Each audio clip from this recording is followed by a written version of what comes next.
प्रायः देखा गया है कि जाप तीन प्रकार के ही जो गृहस्थ अवस्था या फिर एक जो साधक होते हैं उनके लिए अच्छी मानी गई है।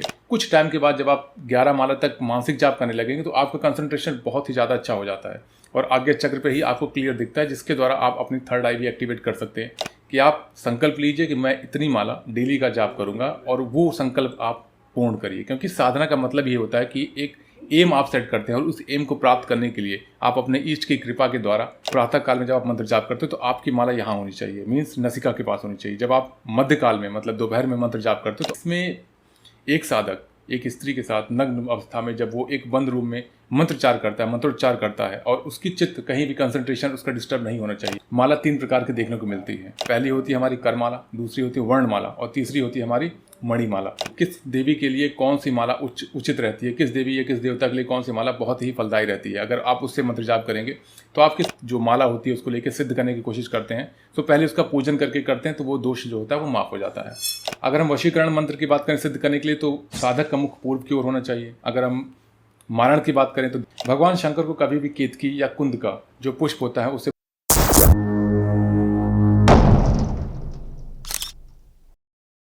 जय हनुमान जय श्री राम।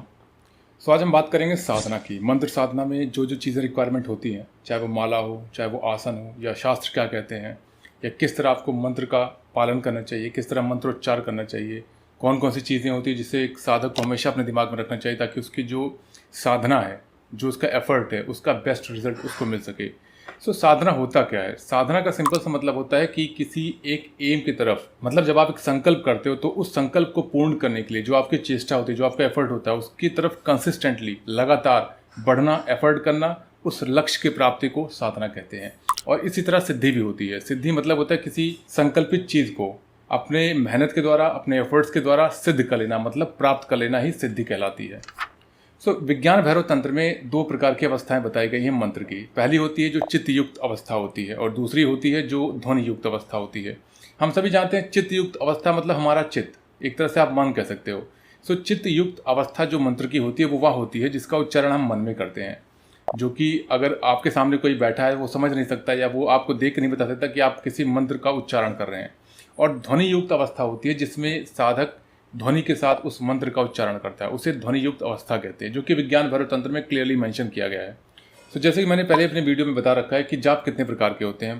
प्रायः देखा गया है कि जाप तीन प्रकार के ही जो गृहस्थ अवस्था या फिर एक जो साधक होते हैं उनके लिए अच्छी मानी गई है। पहली होती है वाचक, दूसरी होती है उपांशु और तीसरी होती है मानसिक। तीन प्रकार की जो ये मंत्र जाप का प्राविधान हमें देखने को मिलता है। वाचक का मतलब होता है जब साधक किसी मंत्र को बोलकर, ध्वनि युक्त जिसको अवस्था भी मैंने बताई, उसको कहते हैं वाचक, मतलब बोलना।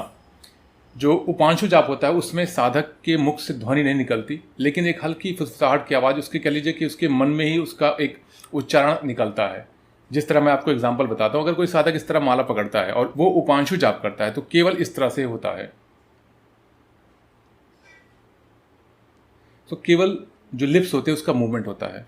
अगर हम बात करें मानसिक, जो कि सबसे अच्छा माना जाता है, क्योंकि मानसिक जाप जो होता है उसका जो एनर्जी होती है वो साधक की बॉडी में ही स्टोर होती है, क्योंकि ध्वनि में हमारी एनर्जी कुछ रिलीज होती है और पूरी तरह से जो साधक रहता है उसका मन और चित्त जो होता है वो कंसंट्रेट नहीं हो पाता है।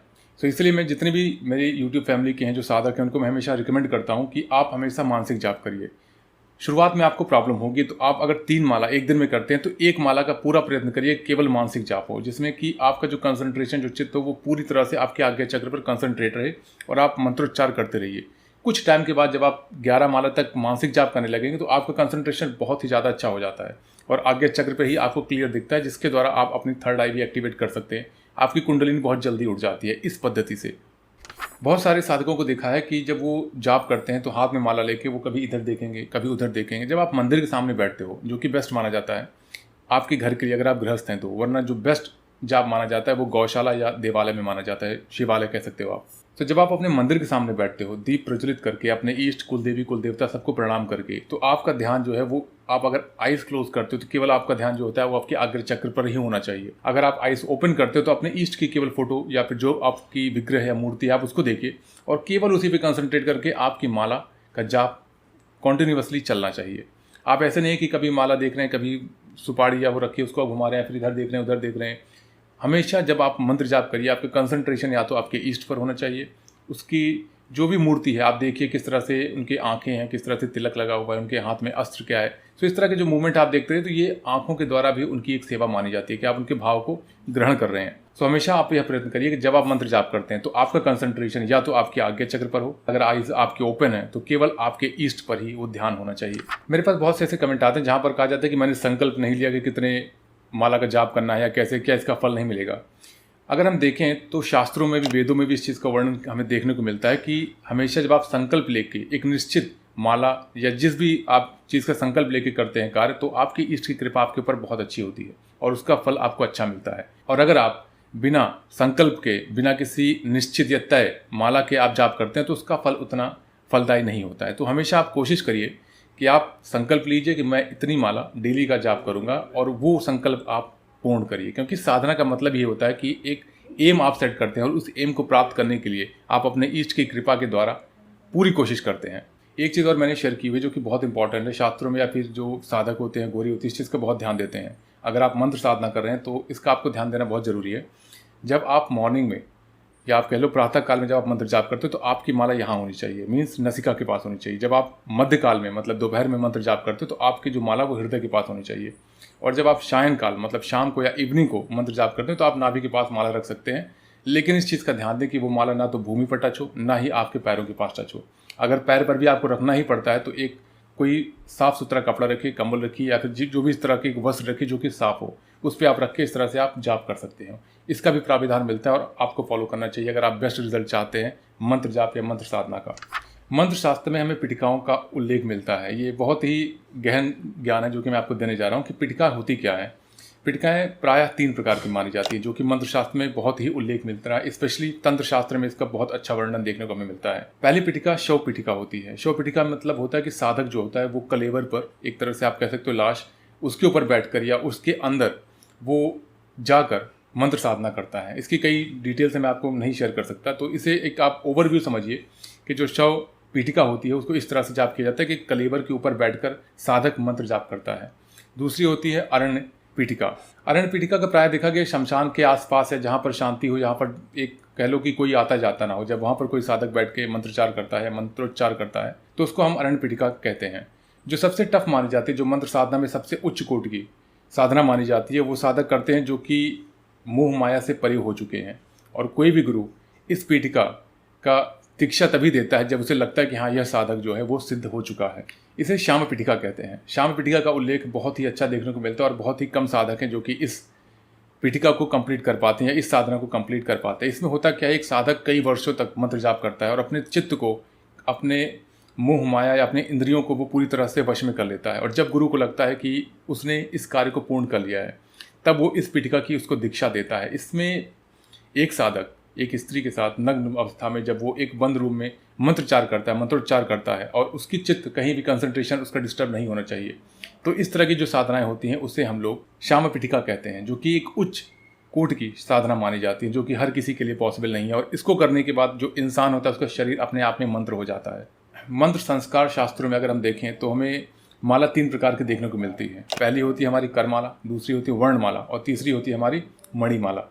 जो आप में से बहुत सारे लोग जानते होंगे वो एक माला जानते हैं कि हमें या तो रुद्राक्ष, स्फटिक, इन चीज़ों की माला चाहिए। और जो कुछ साधक काफ़ी लंबे समय से या किसी की गुरु दीक्षा में है वो जानते होंगे कि उन्हें करमाला भी पता होगी।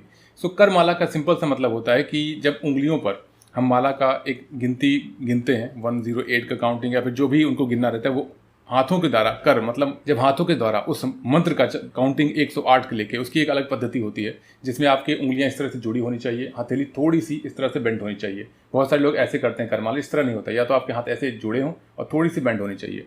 इस तरह से बैठ के करमाला किया जाता है। वर्णमाला जो होती है वो अक्षरों में होती है, शब्द हर एक जो अल्फ़ाबेट होता है आ ई, तो उसमें वर्ण जो होता है उसके द्वारा उसकी गिनती या काउंटिंग की जाती है। सो मणिमाला हम सभी जानते हैं कि वो या तो रुद्राक्ष होती है, अलग अलग पदार्थों की होती है। पदार्थ मतलब रुद्राक्ष, मणि या फिर मूंगा या स्फटिक की माला या रक्त चंदन की माला, ये जितनी भी मालाएं आप जानते हैं वो सभी मालाएं मणिमाला में आती हैं। विभिन्न देवताओं का जो माला होती है अलग अलग पदार्थों की बनी हुई माला का प्रयोग किया जाता है। तंत्रों में अलग तरीके से प्रयोग होता है, उसका जो मंत्र का उच्चारण होता है, मंत्र का जो जाप होता है, अलग अलग उंगलियों के द्वारा उच्चारित किया जाता है, अलग अलग उंगलियों के द्वारा मूवमेंट किया जाता है माला का। सो अगर हम बात करें पदार्थों की, किस देवी के लिए कौन सी माला उचित रहती है, किस देवी या किस देवता के लिए कौन सी माला बहुत ही फलदायी रहती है, अगर आप उससे मंत्र जाप करेंगे तो आपकी साधना या उस मंत्र का सिद्ध होने के जो चांसेस होते हैं बहुत बढ़ जाते हैं। जैसे कि अगर हम बात करें, आप तुलसी की माला से हनुमान जी की मंत्र का उच्चारण करेंगे तो कतई फलदायी नहीं होगा, क्योंकि शास्त्रों में भी इस चीज़ का उल्लेख मिलता है कि तुलसी से हनुमान जी या शिव जी की माला का मंत्र का उच्चारण नहीं किया जाता। सो इस चीज़ को आपको समझना है। अगर आप सोचेंगे मैं अपने भावना के साथ मंत्र का उच्चारण कर रहा हूँ, मंत्र जाप कर रहा हूँ, तो उनको एक्सेप्ट करना चाहिए, ये एक दृढ़ता हो जाती है, एक तरह से हठीपन हो जाता है। अगर शास्त्रों में उस चीज़ का उल्लेख मिला है तो आपको फॉलो करना चाहिए। आप अगर प्रैक्टिकल करना चाहते हैं, एक्सपीरियंस करना चाहते हैं, वो आप कर सकते हैं। लेकिन जिन लोगों को लगता है कि हाँ मुझे ये मंत्र सिद्ध करना है या साधना करनी है, उनको इस बहुत ही स्पेसिफिक तौर पर इस चीज़ का ध्यान देना चाहिए कि कौन सी माला किस देवता के लिए और किस मंत्र के लिए बेस्ट मानी जाती है। हनुमान जी के लिए, शिव जी के लिए अगर देखा जाए रुद्राक्ष की लगती है, दुर्गा जी के लिए रक्त चंदन की माला, स्फटिक की माला आप ले सकते हो। जो मंत्र जाप की माला होती है उसमें 108 बीट्स होती हैं, 108 दाने होते हैं, 108 आप कह लो मणि या नग होते हैं, जो भी माला आप यूज़ कर रहे हो, और एक एक्स्ट्रा सुमेरु होता है जिसको हम गुरु की उपाधि देते हैं कि उसे हम क्रॉस नहीं करते कभी भी। जैसे कि आप अगर देख सकते हैं तो ये माला है जिसमें 108 बीट्स हैं, और जो एक एक्स्ट्रा होती है, ये एक्स्ट्रा जो होती है उसे हम लोग गुरु मानते हैं, जिसको हम लोग सुमेरु कहते हैं। अब अगर इसको बहुत सारे साधक होते हैं इस तरह से मंत्र जाप कर रहे हैं, इसको क्रॉस कर जाएंगे, क्रॉस नहीं करना, आप इसको ऐसे रख के इस तरह से आप मूवमेंट करिए। सो जब आप इस तरह से आप कंप्लीट हो जाए तो दोबारा आप इसको ऐसे करके इस तरह से मूवमेंट आपका होगा। बहुत सारे ग्रंथों में यहाँ पे देखने को मिलता है कि पूरी माला में हर एक बीट्स के बीच में एक गांठ होनी चाहिए, हर एक दाने के बीच में गांठ होनी चाहिए। लेकिन कुछ शास्त्रों में यह भी वर्णन होता है कि अगर ना भी हो तो कोई बात नहीं है, लेकिन सुमेरु के पास 2 टर्न या 2.5 टर्न जो होता है, धागे का घुमाव जो होता है वो होना चाहिए। सो इसका प्रावधान देखने को मिलता है। जो माला का निर्माण करते हैं, अगर किसी आप उच्च शॉप पे जाएंगे जहाँ पर एक पद्धति के द्वारा निर्माण किया जाता है, तो वहाँ इन चीज़ों को फॉलो किया जाता है। हालांकि अब बहुत सारे लोग नहीं फॉलो करते हैं, और हम भी मंत्र जो माला होती है उसको लेकर सिद्ध करने की कोशिश करते हैं। तो पहले उसका पूजन करके करते हैं तो वो दोष जो होता है वो माफ़ हो जाता है। माला को फेरते समय आपको सबसे पहले ध्यान देना है कि माला बहुत हिलनी नहीं चाहिए, आप भी बहुत हिलने नहीं चाहिए, क्योंकि बहुत सारे लोग इस तरह से मंत्र जाप करते हैं, ये गलत है। माला भी स्थिर होनी चाहिए, और एक साधक जिस पोजीशन में बैठता है, सिद्धासन में माना जाता है, बहुत अच्छी पोजीशन होती है सिद्धासन, आप गूगल कर सकते हैं। तो सिद्धासन में जब आप बैठते हो तो माला भी नहीं हिलनी चाहिए, और साधक की बॉडी भी नहीं हिलनी चाहिए। उसकी जो रीढ़ की हड्डी है उसे एक स्ट्रेट पोजीशन में बैठ के आंख बंद करके अपने आज्ञा चक्र पर ध्यान देना चाहिए, या फिर अपने ईस्ट को देखना चाहिए। माला और साधक को स्थिर रहना चाहिए। माला जाप करते समय आप इधर उधर न देखें, किसी चीज़ को सेट ना करने लग जाए। मंदिर में जाप कर रहे हैं, उसको उठा के यहाँ रखा, उसको उठा के यहाँ रखा, धागा उसमें टच करने लगे। फोकस आपको अपने आज्ञा चक्र या फिर अपने ईस्ट पर करना है। माला को भूमि पर टच नहीं होना चाहिए कि आप ऐसे रख के नीचे पैर पे शुरू कर दिए, नीचे टच हो रही है माला, इसका भी बहुत स्पेसिफिक ध्यान देना है। आप में से जितने लोगों ने मंत्र जाप किया है, डज नॉट मैटर कि कितने टाइम से आप जाप कर रहे हो, अगर वो माला आपने भूमि में रख दी है तो मैं बताऊं कि आपका जितना भी जाप है वो फलदायी नहीं होगा। आप शास्त्रों में देख लें, आप अपने गुरु से पूछ सकते हैं, किसी से पूछ लें। अगर आप मंत्र उच्चारण करने के बाद, मंत्र जाप करने के बाद उस माला को भूमि पर रख रहे हैं, तो आपका जो भी जाप है वो पूरा नष्ट हो जाता है। आप इसको सर्च कर सकते हैं, अपने गुरु से भी आप पूछ सकते हैं। अब बात आती है कि माला को किस उंगली से मूव किया जाता है, तर्जनी उंगली से या मध्यमा से या कनिष्ठ, किस उंगली से कहाँ पर माला को रख के यूज़ किया जाता है। सो इसका भी प्राविधान हमें शास्त्रों में देखने को मिलता है। तंत्र शास्त्र में स्पेशली इस चीज़ को मेंशन किया गया है। और अगर हम बात करें गृहस्थ लोग जो एक वैदिक मंत्रों का उच्चारण करते हैं, मंत्र साधना करते हैं, उनके लिए एक ही प्राविधान है कि आप कनिष्ठ उंगली पर रख के मध्यमा से और अंगूठे से उसको मूव करेंगे, तर्जनी को टच नहीं करना है माला में। लेकिन आप तंत्र शास्त्र में अगर जाएंगे तो बहुत सारे तंत्र में ऐसे ऐसे जो क्रियाएं की जाती हैं उसके लिए अंगूठे का और तर्जनी का प्रयोग किया जाता है, या कनिष्ठ पे माला को रख के अंगूठे के टॉप से उसको मूव किया जाता है। सो अलग अलग प्राविधान है। लेकिन आप में से बहुत सारे लोग जो सात्विक साधना करते हैं, या जो हनुमान जी, राम जी या विष्णु जी या गणेश जी, इन लोगों की अगर किसी भी मंत्र को सिद्ध करने की कोशिश कर रहे हैं या सिद्ध करना चाहते हैं, तो आपको केवल तर्जनी उंगली उसमें टच नहीं करनी है। आप उसे कनिष्ठा पे रखिए और अंगूठे के द्वारा और मध्यमा उंगली के द्वारा आप उसको मूव कराइए। ये सबसे बेस्ट पद्धति मानी जाती है मंत्र साधना के लिए। हमें देखने को मिलता है दिशा का भी एक प्राविधान माना जाता है। बहुत सारे लोग कहते हैं कि किस दिशा में बैठ के मंत्र साधना की जाए या मंत्र जाप किया जाए जो ज़्यादा फलदायी होता है। तो यहाँ पर भी 2 चीज़ें आती हैं, एक होती है वैदिक, एक होती है तंत्र।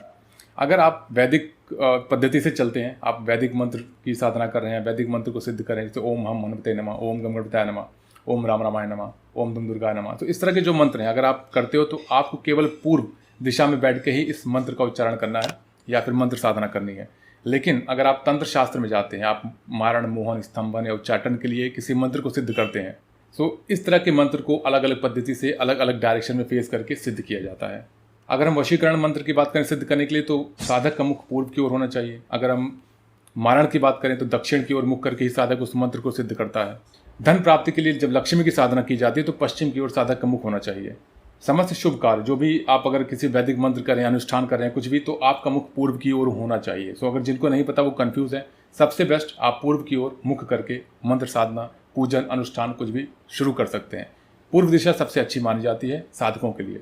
अब बात करते हैं कुछ चीज़ों का ध्यान देना बहुत ज़रूरी है, जैसे कि हम छोटी छोटी चीज़ों का ध्यान नहीं देते कि पुष्प कौन सा चढ़ना है, कैसे पुष्प चढ़ने चाहिए, हम जैसे चाहते हैं वैसे चढ़ा देते हैं। हालांकि शास्त्रों में पुष्प का बहुत ही ज़्यादा बड़ा रोल है, क्योंकि बिना पुष्प के पूजा पद्धति से नहीं होती है। पंचोपचार अगर देखेंगे तो पूजा अनुष्ठान में पुष्प का बहुत ज़्यादा महत्व देखने को मिलता है। तो पुष्प की बात करें तो 12 बजे के बाद कभी भी पुष्प को तोड़ना नहीं चाहिए, और उस पुष्प को तोड़ के आप भगवान को समर्पित नहीं कर सकते हैं। भगवान शंकर को कभी भी केतकी या कुंद का जो पुष्प होता है उसे भूल कर भी न चढ़ाएं, बहुत ही ज़्यादा दोष माना जाता है, तो ये गलती आप बिल्कुल ना करें। विष्णु जी पर धतूरा या धतूरे का फूल बिल्कुल भी नहीं चढ़ता है।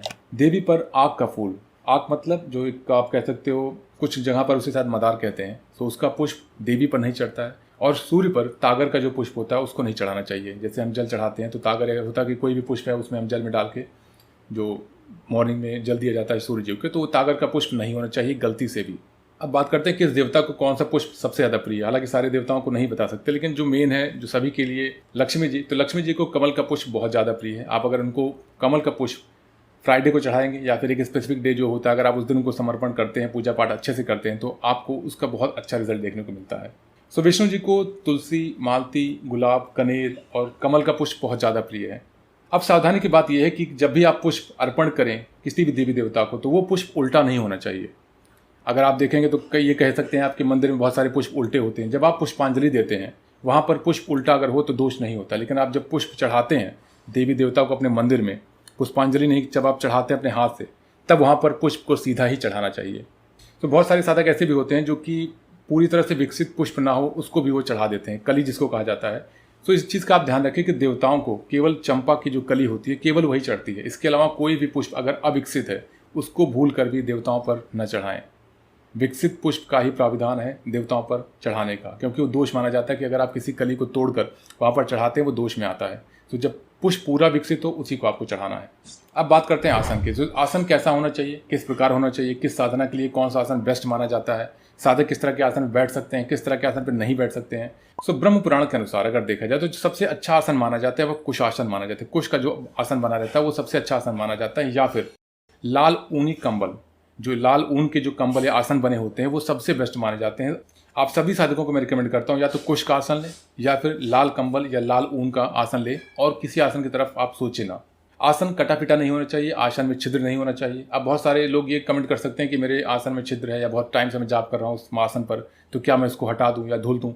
एक चीज़ मैं आपको बता देता हूँ, आपका आसन जब कट गया हो या उसमें छिद्र हो गया हो तो एक नया आसन मार्केट से लाएं। पुराने आसन को उसके ऊपर रख के चारों तरफ से आप सिलाई कर सकते हैं, या उसके ऊपर ही आप उसको फिक्स जैसे भी चाहें कर सकते हैं। आपको फेंकना नहीं है। आप 5 साल 10 साल हो गए, फिर 1-2 आसन आपके जुड़े हुए हैं, फिर आप तीसरा आसन लाइए उसके ऊपर रखिए।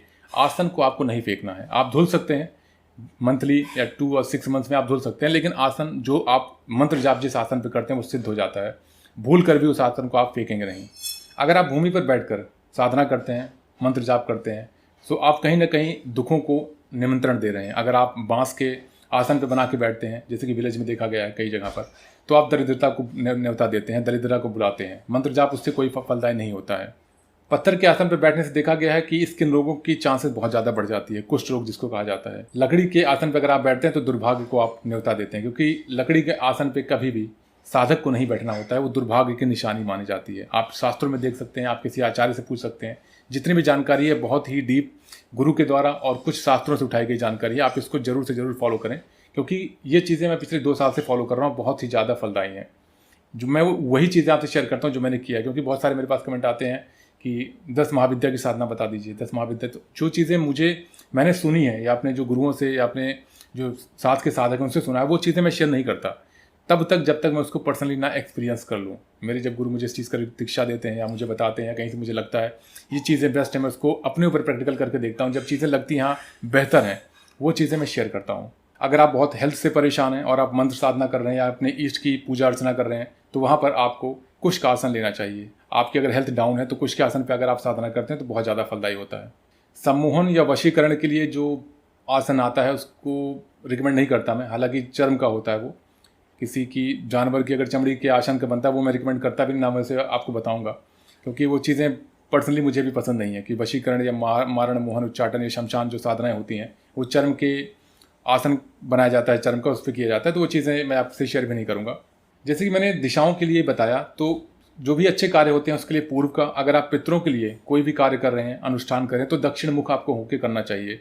लक्ष्मी जी की जो साधना करते हैं वो पश्चिम मुख होके मंत्र साधना कर सकते हैं। हालांकि मैं ये नहीं कहता कि आप अगर पूजा करते हो तो आप किस तरफ मुख करके करें। यहाँ पर एक कॉन्सेप्ट मैं क्लियर करता हूँ कि आपकी जो मंदिर होना चाहिए, साधक को हमेशा पूर्व मुख होकर ही नॉर्मल पूजा पाठ अनुष्ठान करना चाहिए। लेकिन जब किसी स्पेसिफिक मंत्र की हम साधना करते हैं तो वहाँ पर आसन बदल जाता है, वहाँ पर माला बदल जाती है, और कहीं ना कहीं दिशाओं का भी जो थोड़ा सा चेंजेस होते हैं वो भी ज़रूरी होता है। तो लक्ष्मी जी के लिए या सरस्वती के जी के लिए या स्पेसिफिक साधना के लिए आपका मुख हमेशा जैसे मैंने बताया उसी डायरेक्शन में होना चाहिए। केवल मंत्र साधना के लिए पूजा पद्धति आप जैसे पूर्व की तरफ मुख करके ही करेंगे, या जिस दिशा में आपके वास्तु या जो भी बताया गया है। हालांकि वास्तु में भी ये चीज़ देखा गया कि सबसे बेस्ट पूजा पद्धति मानी जाती है अगर आप पूर्व मुख होकर भगवान की स्तुति करें। भगवान का मुख पश्चिम की तरफ होना चाहिए, आपका मुख पूर्व की तरफ होना चाहिए, क्योंकि जब सूर्य उठते हैं या सूर्य उदय होता है तो कहीं ना कहीं सूर्य की एनर्जी आपको ग्रहण होती है। तो बहुत ज़्यादा पावरफुल चीज़ें मानी जाती हैं। वास्तु के हिसाब से भी ये बेस्ट है, वास्तु दोष नहीं होता है अगर आप पूर्व के मुख करके पूजा संपन्न करते हैं। तो हमने देखा कि चंदन का भी एक प्रावधान माना जाता है। बहुत सारे लोग कि कोई लक्ष्मी जी की, कोई हनुमान जी की अलग अलग साधनाएं करते हैं और चंदन के लिए एक विशेष प्रयोग उनको नहीं पता है। सो कुछ यहाँ पर मैं रिकमेंड करूंगा जो कि शास्त्रों में भी देखने को हमें मिलता है कि कौन सा चंदन साधक को लगाना चाहिए अगर वो साधना कर रहा है स्पेसिफिक देवी देवता की। तो अगर आप गणपति की साधना करें तो हरिद्रा चंदन आपको लगाना चाहिए। अगर आप पितरों के लिए कोई अनुष्ठान या पूजा पद्धति कुछ करें तो वहाँ पर आपको रक्त चंदन, अगर आप महादेव शिव के लिए करें तो वहाँ पर आपको भस्म लगाना है, आप सभी को पता है। लक्ष्मी पूजन में हमेशा जो साधक होता है उसे केसर का तिलक लगाना चाहिए, लक्ष्मी जी का आशीर्वाद प्राप्त होता है। हनुमान जी को जैसे कि मैंने बताया होगा कि ऑरेंज जो सिंदूर होता है उसमें चमेली का तेल मिक्स करके हनुमान जी को लगाया जाता है, सिंदूरी मूर्ति बनाई जाती है, और साधक भी उसमें कोई भी कुमकुम या इस तरह से लगा सकता है अपने माथे पर। जो विष्णु जी की या राम जी के जो साधक हैं उनके लिए मैं बता रहा हूँ कि वो पीले चंदन या फिर जो रक्त चंदन होता है, दोनों में से कोई प्रयोग ला सकते हैं। अगर आप देखेंगे तो एक हरी चंदन भी आता है जो कि आपको शॉप में बोलेंगे आपको मिल जाएगा। तो मैक्सिमम साधक जो होते हैं वो विष्णु जी के या राम जी के वो हरी चंदन का ही प्रयोग करते हैं या फिर पीले चंदन का। तो दोनों में से आप कोई भी ले सकते हैं। जैसे कि हमें देखा गया सुंदरकांड में एक लाइन मिलती है कि काम क्रोध मद लोभ सब नाथ नरक के पंथ। सो काम क्रोध मोह और ये लोभ जो ये चीज़ें होती हैं वो साधना में हमेशा ही एक प्रॉब्लम क्रिएट करती हैं। तो आपको कुछ चीज़ों पर बहुत ज़्यादा कंट्रोल करने की जरूरत है। सो ये प्रॉब्लम है और आपको कहीं ना कहीं स्टेप बाय स्टेप इस चीज़ को ओवरकम करना पड़ेगा अगर आपको मंत्र साधना में आगे बढ़ना है या किसी भी प्रकार की साधना में। क्योंकि अगर आप इस पर कंट्रोल नहीं कर सकते तो टू बी ऑनेस्ट आपकी मंत्र साधना कंप्लीटली वेस्ट हो जाएगी। मैं ये नहीं कहता कि आपको ब्रह्मचर्य स्ट्रिक्टली फॉलो करना ही है इस चीज़ के लिए, लेकिन कहीं ना कहीं आपका अगर मन शुद्ध नहीं है तो ईश्वर की प्राप्ति या ईश्वर से जो एक वरदान मिलता है, अगर आप कुंडलिनी एक्टिवेशन कर रहे हैं या थर्ड आई पे काम कर रहे हैं या मंत्र साधना से मंत्र को जागृत कर रहे हैं या अपने परिवार को एक संरक्षण दे रहे हैं, आप कह सकते हो कि कवच प्रोवाइड करना चाहते हो, सो ये चीज़ें अगर आप में शुद्धि नहीं है तो वो सिद्ध नहीं होते हैं। आप स्टेप बाय स्टेप कोशिश करिए कि चीज़ें बेहतर हों, आपके मानसिक तरीके से आप शुद्ध हों, शारीरिक तरीके से शुद्ध हों। कुछ टाइम के बाद फिर आप देखेंगे आपका जीवन पूरा बदल जाता है। सो आप इन चीज़ों का पालन करिए। मंत्र साधना में कोई क्वेश्चन आपके पास अगर होता है जो इसमें मैंने कवर नहीं किया है, आप कमेंट करके पूछ सकते हैं, मैं पर्सनली चेक करके रिप्लाई करूंगा। जय श्री राम, जय हनुमान।